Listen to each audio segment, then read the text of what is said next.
What's good, everybody? My name is Nick and welcome back to Average Bros Media. For those of you who are new to the channel, welcome, and if you aren't yet subscribed, we make videos every week coming to you live on Monday mornings. Now, if you watch our videos, you probably saw that I reviewed a 1995 240 SX S14 about 2 weeks ago here. And one thing that I haven't talked about on the channel too much is that I've been really wanting to get into drifting. I want to build my own drift car and learn how to do it. So after driving that car, my desire grew even more. I couldn't stop thinking about it and made an impulsive decision to go out and buy a 1995 240 SX shell. So let's go ahead and take a look at it.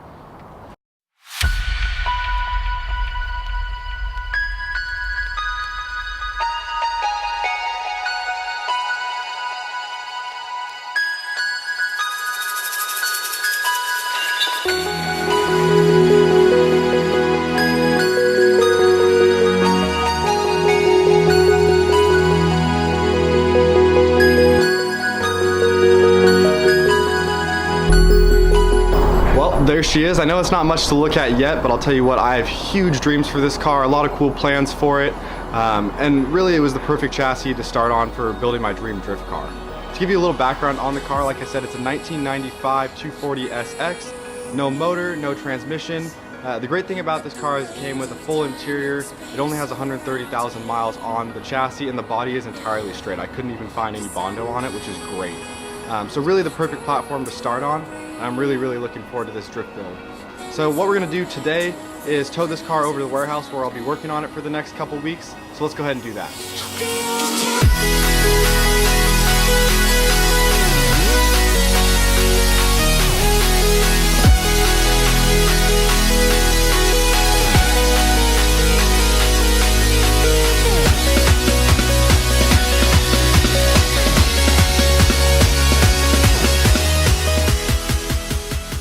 Alright, so it got a little dark on us last night and we got blocked in the driveway, so the van stayed here overnight. We're going to try to get it out. The street that I live on has cars parked on both sides, so this should be fairly interesting. But we're going to go catch a ferry once we get out of here and take the car over to the warehouse finally.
So we made it to the warehouse. It's time to get this thing unloaded. We're gonna roll it off the trailer here, get it situated so we can do a little bit of work on it.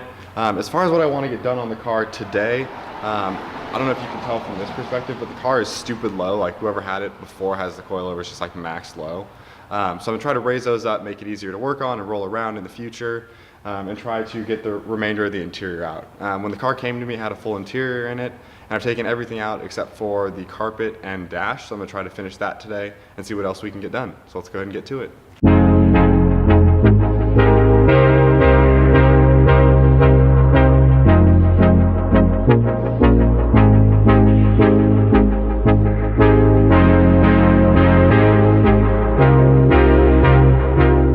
So we've got the car up on jack stands, forgot to film that process, but it's lifted up. What we're gonna do now is go ahead and pull off all four wheels and try to lift this car up a little bit.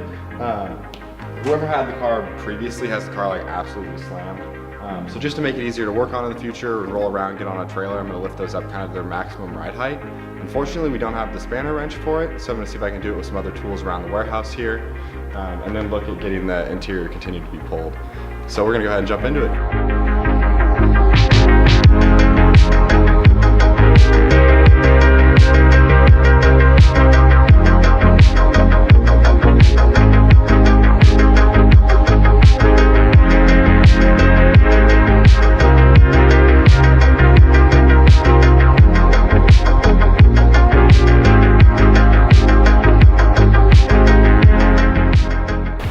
After battling with some seized coilovers, we got all 4 corners raised up about an inch, inch and a half. As I suspected, they were all pretty much maxed out. I mean, we're talking like the spring perches were almost on top of each other on the front ones.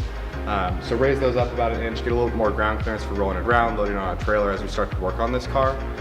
So we're gonna go ahead and get the wheels back on, lower the car to the ground, and then finish up stripping the interior.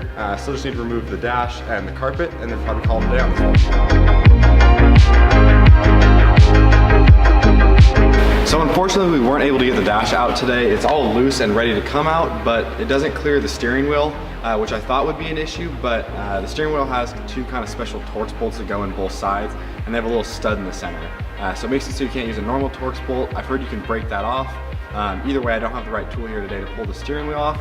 So the dash is gonna stay where it is. The carpet has to stay because we need the dash out to get the carpet out. Go ahead and show you the inside of the car a little bit, kind of what's going on in there.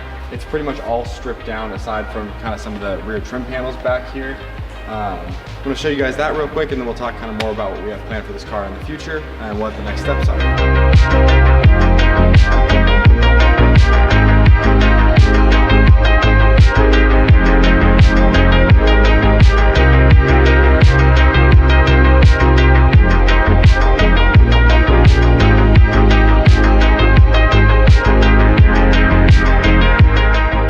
So I'm glad you guys got to see the car, what it looks like currently. Obviously it has a lot of work to get it where I want it to be and to even be driving. But that's what's exciting about this. That's the whole reason I bought this car. As I wanted to get into drifting a little bit more, you know, I obviously want to learn how to drift itself, but I also wanted to learn more about the mechanics behind cars. I've done a lot of work on my own car, but kind of not stayed away, but just haven't had the chance to do a whole lot of engine work other than injectors, fuel rails, kind of that top end stuff. So I wanted something that I could really learn on, learn more about the mechanics of it while learning how to drift as well.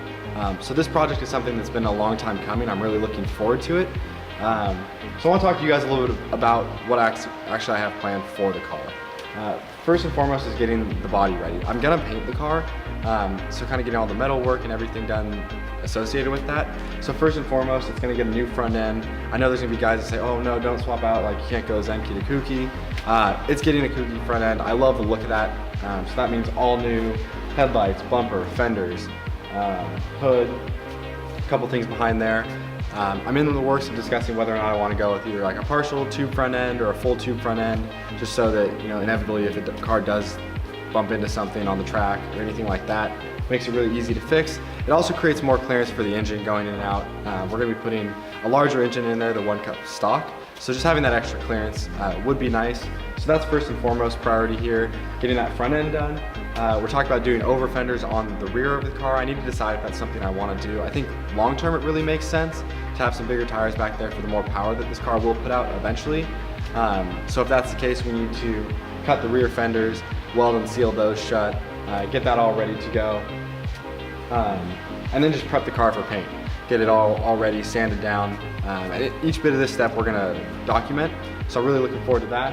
Once the exterior is where I want to get it, my next focus is suspension and overall handling. So I'm gonna say most of the suspension stuff that's on the car currently is gonna be gone. I have a lot of good ideas of kind of where I want this car to go and parts I want to use on it. So we're just gonna strip this whole thing down. So once we get the suspension all dialed in, we'll have the body work done, suspension done. Next up will be the engine and driveline. I've got an engine lined up that I'm pretty excited about. Go ahead and keep that a secret for now. But I will say it's a Japanese engine. It's going to put down some serious horsepower. Really looking forward to that. It's an engine I've always wanted. So very excited about that. Still working on getting kind of the rest of the parts associated with that.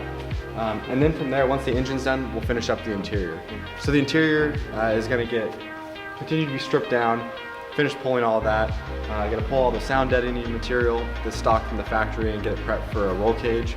I have decided to do a roll cage in the car at this time for a couple of reasons. While it might not make sense yet, I'm not tandeming at this time or competing or anything like that. While the car is totally stripped down before it gets painted, it makes sense to put the roll cage in and have it painted with it. It allows, you know, for the harnesses to be attached to that.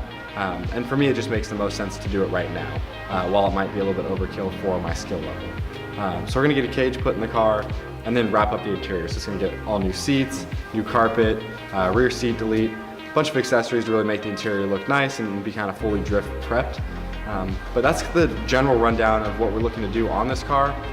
It's going to be a long process, but I'm really looking forward to it. I hope you guys are as well. If you want to see more content on the S14, there's going to be plenty of it. We'll still keep doing our Subaru videos as well. Lewis has a bunch of build stuff for the WRX, as well as car reviews and all that other good stuff. So if you're not subscribed to the channel already, I encourage you to hit that subscribe button down below. We've got plenty of good content coming. I'd like to start doing more than one video a week if possible. So if that's something you guys want to see, hit that like button. Let us know. We want to make videos that you guys are excited about seeing. And in the meantime, we're always posting on Instagram, so check us out at Average Bros Media on Instagram, and we'll look forward to seeing you in the future.